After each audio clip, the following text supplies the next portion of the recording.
당신이 몰랐던 이야기, 오늘은 그리스의 부활에 대한 이야기입니다. 2차 세계대전 이후 전쟁이 잦아들고 보통 한 번이라도 잘 산 나라들은 경제가 망했다까지는 선진국에서 중진국, 후진국까지는 떨어지지 않습니다. 중진국에서 선진국으로 가기 전에 꼬꾸라지는 게 대부분이고, 잘 살다가 망하는 경우는 대부분 자원만 믿고 다른 산업을 개발 안 하다가 망하는 게 대부분이죠. 이 경우 자원을 독차지하는 독재가 동반되는데, 독재가 아닌 나라들은 대부분 다른 산업을 발전시키고 2차 세계대전 이전에는 국민들을 비롯해 고위급들도 해외에 대한 정보를 잘 얻을 수 없었고, 똑같이 해외에서도 그 국가에 대해 면밀히 알지 못했지만 세계화가 되고 기술이 발전하면서 국제기관에서 수많은 보고서들이 올라오고 각 국가의 경제 상황에 대한 전문가들의 분석도 하루하루 올라오는 데다 여기에 일반인들도 접근이 가능하기 때문에, 또 언론들이 자국 언어로 바꿔서 보도해주기 때문에 사람들도 이렇게 하면 안 되는구나, 이런 방향으로 가야지 국가가 성장하고 유지되는구나 라고 생각하게 되고, 이건 그대로 투표에 반영되면서 다른 산업 육성이 자연스럽게 됩니다. 근데 보통의 경우이죠. 이런 시스템이 망가지게 되는 경우도 있는데, 대표적인 게 포퓰리즘입니다. 그리고 포퓰리즘으로 망한 국가의 사례로 가장 많이 거론되는 게 그리스죠. 사실 그리스의 경제 위기는 포퓰리즘 때문만이라고 볼 수는 없습니다. 부패와 더불어 복지제도의 이상한 구조, 그리고 선진국이라고는 불렸지만 선진국과는 거리가 멀었던 산업 구조까지 여러가지 이유가 있죠. 그렇지만 반대로 포퓰리즘이 영향을 안 끼쳤다고도 볼 수 없고요. 포르투갈과 함께 선진국의 최소로 꼽히다 중위권 선진국까지 올라왔던 그리스는 유럽의 문제아로 불리기 시작하더니 재정 위기에다 디폴트 선언까지 하면서 사실상 선진국이라고 부를 수 없을 정도로 경제가 망가졌습니다. 선진국 중 적 국가 부도라는 치욕스러운 꼬리표가 붙었고, 경제 위기 과정에서 그리스가 자꾸 뻘짓들을 남발했기에 다른 유럽 국가들도 도와줄 마음이 없어 보였습니다. 그래서 대부분이 그리스가 다시 일어서기 힘들 것이라 봤죠. 사실 아예 막장인 국가들과 달리 국민들의 교육 수준도 괜찮고 사회 시스템도 조금 망가졌지만 핵심들은 돌아가고 있기에 아예 가능성이 없는 건 아니지만 힘들 것이라고 본 건 근본적인 문제들이 해결하기 힘든 것들이기 때문이죠. 앞서 말한 산업구조, 부패, 이상한 복지구조, 포퓰리즘까지 이걸 전부 바꾸려면 기존 주류 정치인들을 다 밀어내고 새로운 정치판을 만들어야 하는 데다가 새롭게 뽑힌 정치인이 모든 문제들을 자각하고 그리스라는 국가를 마치 얼마 전에 다룬 사우디처럼 개혁해야 하는 수준이니까요. 그리고 개혁 과정에서 국민들의 동의를 얻어내지 못하면 개판이 될 게 뻔하기 때문에 포퓰리즘에 한번 빠졌던 국민들이 이 개혁을 가만히 지켜보고 있지 않을 것이라는 시선도 많았습니다. 그런데 파르테논 신전이라도 팔아서 빚을 갚아라라는 말을 듣던 그리스가 놀랍게도 부활했습니다. 모든 경제 지표가 개선되고 있고 2023년 영국 이코노미스트는 10년 전 국가부채로 조롱거리가 됐던 그리스가 고통스러운 구조 조정을 통해 세계경제 성적 1위 국가로 올라섰다라고 말하며 그리스를 올해의 국가로 선정했죠. 파이낸셜 타임즈는 현재 그리스 경제를 위기에서 스스로 불사조처럼 되살아난 사례로 보는 것은 매우 적절한 비유라고 말했고요. 선진국에서 추락한 국가의 대명사였던 그리스는 어떻게 부활한 걸까요? 고대 그리스까지 가면 이야기가 너무 길어지고 2차 세계대전 이후 유럽의 상당수 국가는 황폐화되었습니다. 그 중에서도 그리스는 공산당과 왕당파 사이의 내전으로 인해 더 망가져 있었죠. 유럽의 경제는, 그리고 그리스의 경제도 1950년 미국이 서유럽 동맹국들을 중심으로 유럽 국가들의 재건과 경제를 위해 실행한 마셜 플랜으로 회복되기 시작했습니다. 사실 공산 진영의 확장을 막기 위한 게 컸지만 어쨌든 1950년부터 약 20년간 그리스는 연평균 7%의 성장을 이루어내며 고도 성장에 성공했죠. 전 세계 기준으로 봐도 일본 다음으로 높은 성장률이었습니다. 우리가 한국의 고도 성장을 한강의 기적이라고 하는 것처럼 이 시기를 그리스의 경제 기적이라고 부르죠. 내부에서는 쿠데타와 군사 독재 등 좀 혼란하긴 했습니다. 1967년부터 시작된 군사 독재는 1974년까지 이어졌지만 오히려 미국이 반공 성향이 강한 군사 독재를 지원해주면서 가장 강대국이었던 영국과 미국과의 관계도 무역도 이루어지면서 경제면에서는 나쁠 게 없었죠. 했죠. 산업 구조도 나쁘지 않았습니다. 오히려 지금보다 좋았죠. 일단 해운업은 지금도 강국이지만 당시에는 세계 1위를 차지할 수준이었고, 그리스 산업사에서 가장 역사적인 브랜드 중 하나인 가전업체 생산기업 이졸라의 오븐 냉장고, 냉동고, 히터, TV는 국내뿐만 아니라 해외에서도 인기가 있었습니다. 리비아라는 자동차 회사도 있었죠. 영국 회사들이 주로 여기에 생산을 맡기곤 했고요. 그리스는 70년대 중반 유럽 경제 후발주자에서 선두권에 비견되는 중진국으로 도약했고, 일부에서는 선진국으로 분류되기 시작했습니다. 군사정권이 종식된 74년 이후 민주정부가 들어서며 근대화도 진행되었고요. 하지만 위기는 금방 찾아왔죠. 1973년과 1979년 두 차례의 오일 쇼크로 에너지 가격이 급등하면서 그리스는 전후 최악의 인플레를 맞이했습니다. 1980년대까지 10% 이상의 만성적인 인플레가 지속되었을 정도였고, 80년 무렵에는 높은 실업과 인플레가 공존하는 스태그플레이션에 빠졌죠. 이때까지는 카라만 리스가 이끄는 신민주당이 집권하고 있었는데, 신민주당은 중도 우파 정도의 포지션입니다. 제1야당은 요리오스 파판드레우 전 총리가 이끌었던 중도연합 출신 인사들이 만든 민주중도연합이었죠. 채널에서 여러 번 이야기했듯 큰 변화는 경제가 안 좋을 때 찾아옵니다. 만성 인플레, 실업까지 사람들은 기존 정치인에 대한 비판과 동시에 새로운 인물과 정당에게 표를 주었고,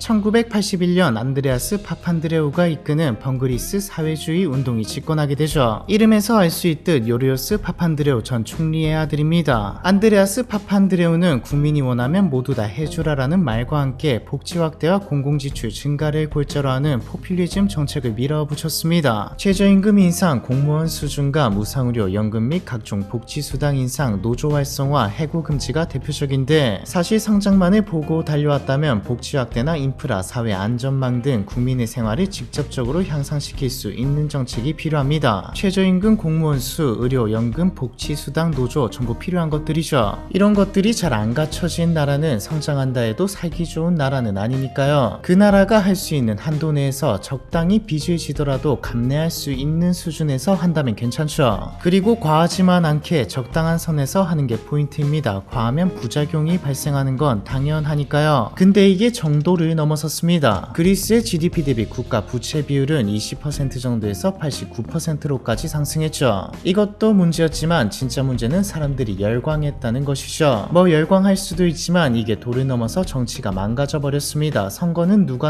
더 많이 주냐의 싸움이 되어버렸고, 좌우불문하고 퍼주기 정책을 남발하기 시작했죠. 결국 1980년대는 포퓰리즘의 시대로 불릴 정도로 재정 운용은 개판이었고, 정부는 재정 적자를 감추려고 차입을 거듭했습니다. 공무원 학대도 적당히 했어야 되는데 80년대에만 50% 이상 증가했고, 2000년대에는 노동인구 4명 중 1명이 공무원이 되었죠. 공무원이 너무 증가하니 당연히 민간의 활력은 떨어졌습니다. 어느새 앞서 말한 기업들은 전부 사라지거나 힘을 잃었고, 그리스의 산업은 농사와 관광에 집중되었습니다. 경제 정책은 후퇴했고, 이 사이 정치권의 부패도 심해졌죠. 파켈라키와 루스페티, 우리말로 천지와 정치적 특혜는 그리스를 설명하는 단어가 되어버렸습니다. 정치인은 노조와 지역 이권 집단들의 뒤를 봐주고 이들을 위한 정책을 만들어주는 대신 표를 매수하는 방식으로 거래를 했죠. 특히 수가 많은 공무원 집단의 힘이 강해지면서 공무원의 임금 인상과 연금 보장이 확대되었고, 이건 그대로 공무원의 인기 증가로 이어졌죠. 이 모든 게 80년대에 시작되었지만 최근까지 이어져 국제투명성 기구는 불가리아, 루마니아에 이어 그리스를 유럽연합에서 가장 부패한 국가라고 칭했고, 탈세액은 재정적자의 3분의 2에 달할 정도였고, 지하경제는 GDP의 25%를 넘어갔습니다. 포퓰리즘 정책으로 민간 소비와 임금은 늘어났지만 반대로 저성장과 재정 위기가 닥쳐왔고, 1980년대 중반이 되자 이자만 GDP의 5.4%가 되면서 국방비나 교육 예산보다 더 많은 돈을 이자에 쓰게 되었죠. 점차 국가 신용도도 낮아졌고요. 파판드레우 정부는 재집권 이후 뒤늦게 위기감을 갖고 일부 긴축과 드라크마 평가 절하 등의 안정화 정책을 도입하기도 했으나, 정작 반대쪽에서도 포퓰리즘을 외쳐버리면서 정치적으로 밀려날 것이라는 생각 때문에 적극적으로 하지 못했죠. 1989년 파판드레우가 부패 스캔들로 아웃되고 콘스탄티노스 미초타키스가 이끄는 신민당이 집권하게 되면서 양상은 조금 변화했습니다. 긴축과 구조조정을 실행했죠. 재정 지출도 줄이고 민영화를 추진하고 교육에 투자해야 한다며 예산을 늘린 데다 정부 수입이 적은 이유였던 탈세도 단속하기 시작했습니다. 하지만 정경유착이 뿌리 깊은 데다 결정적으로 전부 포퓰리즘 정책에 비해 인기가 없었죠. 이미 벌어진 문제들, 그리고 이 문제들 기술들로 인해 나타난 고부채 고물가 저성장 이걸 해결하려면 이미 기업들이 많이 죽은 상태라 좀 장기적으로 플랜을 짜서 쭉 가야지 가능한 건데 1993년 신민당은 다시 사회당에게 정권을 넘겨주게 됩니다. 달라진 점은 그나마 다행이었던 점은 사회당도 이전에 깨달았듯 이대로 가다가는 경제가 망가질 것이라는 것을 알았기에 확대한 복지 정책을 축소하지 않는 선에서 신민당이 진행했던 경제 정책들을 이어갔습니다. 이 시기에 아테네 올림픽 유치에 성공하고 유로존 가입을 성공시켰죠. 유로존에 가입했으니 유로화도 도입했고요. 이때는 아무도 몰랐습니다. 이 두 가지가 그리스 경제에 대재앙을 몰고 있지 말이죠. 2001년 1월 1일 그리스가 유로존의 일원이 되면서 그리스의 경제는 날아올랐습니다. 이미 제조업 비중은 낮아졌고 올리브를 수출하는 국가인데 정작 가공된 올리브는 수입해서 쓰는 수준으로 전락했지만 통화가 유로화로 바뀐 덕에 경제력과는 별개로 조달금리가 확 낮아졌거든요. 이 말은 그리스 정부와 기업이 과거와 달리 저렴하게 대규모 차입 즉 돈을 빌릴 수 있게 되었다는 뜻이죠. 환율 리스크와 무역 비용도 감소하면서 원래 강했던 관광도 더 활성화되고 무역도 더 나아졌습니다. 그리스의 성장률도 6% 정도로 마치 개발도상국처럼 성장세를 달렸고 2007년경 실업률은 8%대까지 내려갔죠. 절호의 기회였습니다. 성장률이 높고 경제가 호황일 때 외부에서 투자도 들어올 때 앞으로 후일을 도모하며 새로운 산업을 개척하고 아니면 고부가가치 산업 중 하나라도 기틀을 닦아 놓던가 할 수 있는 것 중에 시도할 수 있는 것 중에 뭐라도 했어야 했는데 그리스는 딱히 뭘 하지 않았습니다. 그리스의 성장은 지속 불가능한 게 뻔히 보였음에도 말이죠. 이 높은 성장률이 견인한 건 정부의 공공지출 확대와 신용 팽창이고 이로 인해 생겨난 자산시장 호황과 소비 붐이죠. 즉 부동산이 폭등하고 소비가 활발해지면서 그리스는 거품 성장 버블로 성장하고 있었습니다. 조세 개혁이나 연금, 노동시장 개혁은 전혀 이루어지지 않았고 빚으로 성장하고 있었죠. 당연하지만 버블은 얼마 안가 터져버리고 맙니다. 2004년 아테네 올림픽은 큰 적자를 기록했고 2007년 그리스 전역에서 3,000건의 산불이 2009년에도 대규모의 산불이 터지면서 그리스 경제에 치명타를 안겼습니다. 결정적으로 2008년 금융위기가 터지면서 전 세계가 힘들었지만 애초에 무너지기 직전이었던 그리스의 경제는 직격탄을 맞았죠. 경제는 침체되었고 정부 채무는 급증했습니다. 그리스 국민들은 다 힘든 시기이니 우리도 힘든 거고 이겨낼 거라 생각했죠. 이건 그리스 국민들이 멍청하거나 아나무인이라서 그랬던 게 아닙니다. 이때까지 정부가 통계를 가지고 장난을 쳐왔거든요. 국민들은 이 통계를 믿었기에 이겨낼 거라 생각했던 것이죠. 2004년 초부터 신민당이 집권하고 있었는데 앞서 말했듯 좌든 우든 이미 포퓰리즘, 미래와 국가, 공동체를 위한 정치가 아니라 인기를 위한 정치를 하고 있었습니다. 과거부터 통계 조작이 있긴 했지만 신민당이 좀 심하게 하긴 했죠. 영원한 비밀은 없는 법입니다. 2009년 사회당이 다시 집권하면서 앞서 나온 파판드레우 2명의 아들이자 손자인 요리오스 안드레아스 파판드레우 총리는 이전 정권이 이런 잘못을 했다와 더불어 이제 말해야 될 때가 왔다고 생각했죠. 재정 적자는 원래 발표 수치에 비해 2배 이상이었고 모든 재무 상태가 엉망임이 공개되었습니다. 국채 금리는 폭등했고 신규 채권을 발행하기 힘든 사실상의 신용 경색에 빠졌고 결국 2010년 그리스는 EU와 IMF에 구제금융을 신청하게 되죠. 이후로는 쭉 하락세를 탔습니다. 구제금융을 받는 대신 재정 긴축과 구조 개혁을 약속했지만 이에 대한 부작용으로 즉 돈을 풀다가 갑자기 안 풀기 시작하니 실업률은 27%까지 치솟았고 청년 실업률은 60%에 육박하는 등 제3세계 국가 같은 통계가 발표되었죠. 2012년 한 해에만 2만 명이 노숙자가 되었고 아테네 도심의 20%가 폐업했습니다. 신민당과 사회당이 돌아가며 긴축 프로그램을 하다 보니 인기는 추락했고 극자 성향의 급진 좌파연합 시리자까지 부상했죠. 국민들은 긴축 때문에 못 살겠으니 그만하자고 시위하기 시작했고 시리자는 구제금융을 폐기하고 긴축을 멈추고 유로화 폐기와 디폴트 선언을 내세우며 인기를 얻었습니다. 결국 2015년 시리자가 정권을 잡으며 알렉시스 치프라스가 총리 자리에 올라섰죠. 그리스는 구제금융을 또 받아야 하는 상황이었는데 치프라스는 굴욕적인 긴축 조건의 구제금융을 더는 받아들이지 않겠다며 협상에 나섰습니다. 이게 아예 근거 없는 짓은 아니었던 게 그리스가 구제금융을 받고 긴축을 하는 게 너무 길어지고 또 사람들의 삶이 너무 망가지자 그리스뿐만 아니라 해외에서도 그리스의 경우는 긴축이 해결법이 아닐 수도 있다라는 말이 나왔거든요. 긴축을 두고 언제 살아날지 모르는 식물인간 경제에 인공호흡기를 붙여놓은 것일 뿐이라는 말도 나왔죠. 치프라스는 부채 탕감을 요구하며 구제금융 조건을 받아들일 수 있냐 거느냐는 국민투표까지 하면서 기싸움을 했습니다. 심지어 유럽연합이 그리스를 공격하면 우리는 국경을 열어서 수백만 명의 난민들에게 여행 허가증을 줄 거고 그 중에 IS가 있어도 우린 모르겠다라고까지 해버렸죠. 즉 사실상 반협박으로 배짱을 부린 건데 결론만 말하면 욕먹고 끝났습니다. 국민투표는 반대가 즉 구제금융 조건을 받아들이지 말자가 더 많았지만 정작 치프라스는 국민의 의사는 존중하지만 유로존 잔류를 위해 새 협상을 시작한다라며 긴축과 구제금융을 받기로 했죠. 채권단에게 결국 굴복한 건데 문제는 기싸움까지 한 결과가 오히려 이전보다 더 가혹한 긴축 조건을 받아들이는 것으로 끝났다는 겁니다. 입법, 사법, 행정 전부 채권단에게 좌지우지되는 수준의 조건이었죠. 다른 국가의 반응은 그리스 불쌍하다가 아니라 자업자득이다 그러길래 왜 그랬냐라는 반응이었습니다. 결국 해결된 건 하나도 없었고 오히려 더 힘들어졌죠. 여기서 알아두어야 할 게 이 긴축 때문에 그리스 국민들의 삶이 힘들어진 건 맞지만 이 과정은 이때까지 그리스가 저질렀던 방만한 운영 때문에 걸린 병을 치료하는 과정입니다. 실제로 이때 가장 우려되었던 게 치프라스가 긴축을 안 하고 개혁안을 이행하지 않고 즉 국가의 병을 치료하는 쓴 약을 먹지 않고 자기 맘대로 할까봐 또 인기를 얻으려 포퓰리즘을 다시 펼칠까였죠. 그런데 급진 좌파연합이라는 이름이 무색하게 치프라스 정부는 갑자기 현실에 집중했습니다. 오히려 중도의 포지션으로 봐도 될 만큼 온건한 정책을 내놓으면서 착실하게 개혁안을 수행했죠. 채권단에게 많은 선택권이 넘어간 상황이라 어쩔 수 없긴 하기도 했지만 불평불만 안 하고 착실하게 이행하는 그리스 정부의 행보는 신뢰를 주기에도 충분했습니다. 국제 투자자들은 그리스로 일부 돌아왔고 정부도 제한적이긴 하지만 채권 발행을 시작할 수 있게 되었죠. 2016년 이후 성장률은 다시 플러스로 전환되기 시작했고 그리스는 경제 구조도 많이 바꾸고 상당수 부채도 탕감하면서 2018년 구제금융 프로그램 즉 EU와 IMF의 경제 대리 운영도 종료되면서 마침내 위기에서 벗어나 자립의 길로 들어서게 되었습니다. 그럼 이제 그리스가 부활한 걸까요? 구제금융이 끝났다지 부활은 아닙니다. 이제 병을 치료한 수준이죠. 사실상 이때 그리스는 치료도 완전히 끝나지 않은 수준이었습니다. 국가 부채는 여전히 GDP의 180%로 유럽 내에서 최대였고 실업률도 20%, 국가 신용등급은 투자 부적격 등급이었죠. 재정 흑자와 경상수지 흑자도 달성했지만 여전히 국민들의 삶은 힘들었습니다. 그럼 그리스는 어떻게 부활한 걸까요? 결론부터 말하면 국민들의 선택이었습니다. 2018년 구제금융에서 벗어난 직후 치프라스 정부는 경기 부양을 위해 다시 한번 사회복지 지출 확대를 하면서 동시에 세금 인하를 시도했습니다. 하지만 앞서 나온 그리스의 탈세 문제는 여전했기에 세금 인하는 인기도 없었고 효과도 없었죠. 시민들은 구제금융 프로그램이 끝났음에도 경제가 나아졌다는 체감을 전혀 느끼지 못했습니다. 한마디로 치프라스 정부의 인기가 끝났다는 말이죠. 이제 새로운 선거에서 새로운 지도자를 뽑아야 하는 상황이 되었습니다. 과연 또다시 포퓰리즘에 표를 던질 것인가 아니면 지금의 힘든 삶을 좀 더 이어가더라도 미래의 동전을 한번 던져볼 것인가 뭐 이런 느낌이었죠. 당시 신민당은 하버드 경영대학원 출신이자 금융적 커리어를 가지고 있는 맥켄지 출신의 정치인 키리아코스 미초타키스가 이끌고 있었습니다. 반대로 급진 좌파연합은 그대로 치프라스가 이끌고 있었고요. 2019년 그리스 총선에서 승리한 건 키리아코스 미초타키스가 이끄는 신민당이었죠. 그리스 시민들은 더 이상 포퓰리즘에 표를 던지지 않았습니다. 해외에서 그리스의 경제가 망한 이유에 대한 수많은 분석들이 쏟아지고 왜 우리가 이렇게 힘들어야 했냐에 대해서 그리스 내부 언론들도 많이 보도해서 다 아는 상태였으니까요. 사실 이렇게 봐서는 미초타키스가 무조건 이기는 싸움 아니었나 싶지만 또 그것만은 아니었던 게 미초타키스는 공약부터 아예 대놓고 친기업 친성장에다 사람들이 싫어할 만한 노동개혁 공공부문 민영화까지 결정적으로 이전 정치인들의 표결의 상대였던 모든 노조를 등졌기 때문에 무조건은 아니었습니다. 미초타키스의 방향은 미초타키스가 당선 직후 한 말로 정리할 수 있죠. 오늘부터 나라를 바꾸는 작업을 시작할 것이다. 미초타키스는 친기업 친성장 이걸 넘어서 현상유지도 아니고 나라를 바꾸겠다. 즉 당시 세계가 향하고 있던 방향인 복지 확대와 반대로 가겠다고 선언했습니다. 그리고 말을 지키려는 듯 집권한 미초타키스는 진짜 갈아엎기 시작했습니다. 일단 그리스의 투자라는 이름의 법안을 통과시켜서 투자에 걸림돌이 될 만한 환경규제, 토지규제 등 규제를 싹 없애고 기업들의 이익만을 보장할 뿐 노동자의 권리에 위배된다는 욕을 들으면서 심지어 지지자들까지한테 욕을 먹으면서도 노동개혁을 감행했습니다. 노동조합 운영에 대한 규정도 바꿔버리고 해고도 이전보다 쉽게 만들었죠. 개정안을 보면 관련자에게 사전 통지 없이 해고가 가능하다고도 나와 있을 정도로 사람들의 예상을 뛰어넘은 수준의 변화였습니다. 특히 노조의 경우는 아예 쟁의권 제한에다가 이슈가 터졌을 때 정부가 개입하겠다고 선언했습니다. 친기업 성향의 정부니 개입했을 때 결과는 아무래도 기업 쪽 손을 들어줄 확률이 높겠죠. 당연히 반발이 터져 나왔습니다. 정부는 노조에서 손 떼라라는 플랜카드를 내걸고 수도 아테네에서 공무원 노조를 비롯해 언론, 금융 등 모든 노조가 모여 총파업과 시위를 벌였죠. 오히려 미초타키스 정부는 기업들을 구제함으로써 노동자들의 일자리를 보호하는 중이라는 태도를 취했고요. 복지와 관련된 것들도 대대적으로 칼질했습니다. 대표적인 게 의료보험의 본인 부담률을 높이고 병원 방문 수수료와 입원료도 인상시킨 거죠. 세금 관련된 것들은 지극히 친기업적으로 꾸렸습니다. 동시에 중산층을 키우기 위해 세금 부담을 덜어주는 정책을 했죠. 법인세 인하와 더불어 배당 소득세를 비롯해 긴축 당시에 재정 흑자를 위해 인상됐던 50가지 세금을 없애거나 내렸고 법률은 기업이 편리하도록 개정했습니다. 동시에 가장 문제였던 탈세와도 전쟁을 선언했습니다. 공무원 숫자를 줄인 상태이기에 행정력도 모자라는데 어떻게 가능하냐는 비판이 일었지만 오히려 공무원은 필요 없다며 디지털화를 선언했죠. 과거 한국이 신용카드 소득공제 정책으로 지하경제를 줄였던 것과 비슷한 발상입니다. 당장 세계적인 기업을 만들어낼 수는 없기에 오히려 해외 투자에 집중하기로 하면서 행정이든 법이든 복잡한 절차를 없애고 투자하기 쉽게 만들었고요. 더 많기는 하지만 일단 이것들이 대표적입니다. 이 정도 변화를 만들어 놓고 만약 경제를 개선하지 못한다면 내 길 가다 맞아 죽을지도 모르죠. 미초타키스는 다음 총선 전까지, 그러니까 2022년까지 결과를 보여주어야 했습니다. 결과는 그리스의 경제는 부활이라는 평을 받을 정도로 개선되었죠. 실업률은 2022년 12% 이하로 떨어지면서 EU 국가 중 가장 빠른 속도로 실업률이 하락했고 일자리는 약 50만 개가 창출되었다고 보고 있으며 정부 부채는 여전히 많지만 부채 비율 감소폭이 유럽 최대를 기록했죠. 2022년에는 IMF로부터 빌린 구제금융 대출금 전액을 조기 상환했고 EU로부터 받은 대출도 모두 갚았습니다. 경제 성장률은 2022년 5.6%를 찍으며 유럽의 평균 성장률을 압도했고 수출도 증가했습니다. 그리고 임금은 오히려 올랐죠. 긴축으로 감소했던 임금 수준을 회복했고 2019년 이후 최저임금도 4차례 인상하면서 인플레이션보다 임금 상승률이 높았습니다. 인플레이션보다 임금 상승이 높으니 자연스럽게 민간 소비가 늘어났고 실제 가계 소비 증가율은 23%에 육박했죠. 해외 투자에 집중하기로 한 전략도 먹혀들었습니다. 앞서 말했듯 그리스는 다른 제3세계 국가와 달리 적어도 국민의 교육 수준은 높았죠. 유럽 내에서 비교적 낮은 임금, 정부에서 보여준 시장 친화적 행보, 그런데 교육 수준도 높다니 투자하기 적격입니다. 외국인 직접 투자는 2022년 79억 2,800만 유로, 약 11조로 역대 최고를 찍었고 마이크로소프트의 데이터 센터 투자 발표와 화이자의 R&D 센터 건설 등 글로벌 기업들이 몰려들었죠. 주식시장은 급성장했으며 이런 뉴스들이 터지자 관광업도 호조로 바뀌었습니다. 한 해 3,600만 명이 방문하며 GDP의 20% 가까이를 관광이 차지했을 정도로 말이죠. 비바월렛은 2022년 그리스 최초의 유니콘 기업으로 성장했고 모든 수치가 활력을 보이니 건설도 다시 호황을 맞았죠. 그리스 민간 투자 사상 최대 규모로 관광지 겸 비즈니스 중심지이자 주거도 가능한 스마트시티 엘리니콘을 건설하고 있습니다. 이것들의 결과로 S&P와 피치는 국가 신용 등급을 투자 적격으로 올렸죠. 한때 40%대였던 청년 실업률은 20%대까지, 18%였던 실업률도 9%까지 내려왔고요. 사실상 이 시기 부활은 이미 했다고 봐도 과언이 아닙니다. 이제 마지막 관문, 그래서 이런 정책들을 이어갈 수 있냐가 남았죠. 2023년 선거의 승리는 장담할 수 없었거든요. 미초타키스와 관련된 논란이 꽤 많았습니다. 일단 언론의 자유가 유럽연합 꼴찌로 내려갔을 정도로 좀 강하게 탄압했죠. 친기업 정부이기에 기업도 정부의 눈치를 많이 봤는데 좀 비판적인 언론사다 싶으면 광고를 끊도록 만들었습니다. 가짜뉴스 처벌법을 만들어 함부로 기사를 내지 못하도록 만들기도 했고요. 눈폭탄 사태가 터졌을 때도 정부가 제대로 대응을 못해서 불신이 많이 발휘되었고 여기다 그리스판 워터게이트 사건으로 불리는 도청 스캔들도 터졌습니다. 그리스 정보기관이 주요 인물들의 휴대폰에 불법 감시 프로그램을 깔아서 도청을 했다는 내용이었죠. 이 사건으로 국가정보국 국장과 총리실 비서실장은 옷을 벗었습니다. 미초타키스는 나는 몰랐다라고 말했죠. 근데 뭐 사실 몰랐을 리는 없다고 봐야 되고요. 또 한 번 내각 불신이 많이 발휘되었지만 어찌저찌 미초타키스는 자리를 지켰습니다. 여기다 라리사 열차 충돌 사고까지 터졌죠. 최소 57명이 사망했고 이게 인지임이 밝혀지면서 반정부 시위 시위까지 번졌습니다. 미초타키스는 직접 나서서 총리로서 특히 희생자 유족에게 용서를 구한다라고 말했지만 큰 효과는 없었죠. 용서는 구했지만 사고의 원인을 역장에게 떠넘기는 듯한 모습을 보였거든요. 무엇보다 그리스의 철도 시스템부터 시작해 노후화된 인프라까지 사실상 알면서도 보수나 변경 없이 운영해왔다는 사실이 밝혀지면서 정부에 대한 반감은 엄청나게 높아졌습니다. 정부가 참사의 책임을 돌리기 위해 증거를 조작했다는 이야기까지 나오면서 미초타키스와 신민당의 지지율은 급락했고 급진 좌파연합 치프라스의 인기는 반등했죠. 치프라스도 집요하게 이 약점들을 물어뜯었죠. 동시에 최저임금 즉각 인상, 주 35시간 근로제, 연금 인상과 같은 공약을 내걸었습니다. 도덕성도 사고 대응 능력도 없고 국민들의 삶을 피폐하게 만들고 있다고 저격했죠. 반정부 시위는 계속해서 이어졌고 마치 미초타키스가 진 듯한 분위기였습니다. 그런데 정작 결과를 까보니 신민당은 4년 전 총선보다 더 많은 득표율을 기록했고 급진 좌파연합 시리자는 오히려 세력이 쪼그라들었죠.